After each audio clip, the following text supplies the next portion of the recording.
Taiwan দ্বীপের আশেপাশে আবারও চীনা সামরিক তৎপরতা বেড়েছে। দ্বীপটির কাছে চীনের যুদ্ধবিমান ও নৌবাহিনীর জাহাজের উপস্থিতি শনাক্ত করেছে তাইওয়ানের প্রতিরক্ষা মন্ত্রণালয়। রোববার মন্ত্রণালয় সূত্রের বরাতে উইংক নিউজ জানিয়েছে, শনিবার দ্বীপটির আশেপাশে ২৬টি চীনা সামরিক বিমান দেখা গেছে। এর মধ্যে ১৬টি বিমান তাইওয়ানের মধ্য ও দক্ষিণ পশ্চিমাঞ্চলের বিমান প্রতিরক্ষা শনাক্তকরণ অঞ্চলে প্রবেশ করে।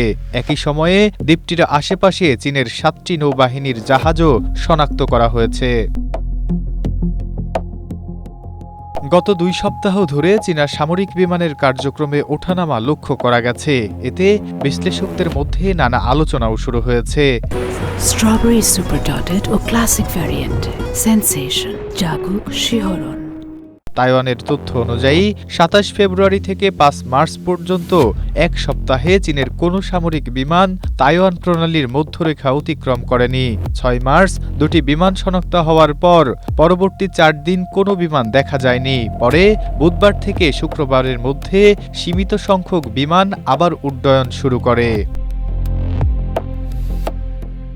সাম্প্রতিক বছরগুলোতে বেইজিং প্রায় প্রতিদিনই দ্বীপটির আশেপাশে যুদ্ধবিমান ও নৌবাহিনীর জাহাজ পাঠাচ্ছে। তবে তাইওয়ানের সামরিক বাহিনী বলছে, চীনা যুদ্ধবিমানের ওঠানামা তাদের প্রতিরক্ষা প্রস্তুতিতে কোনো পরিবর্তন আনেনি।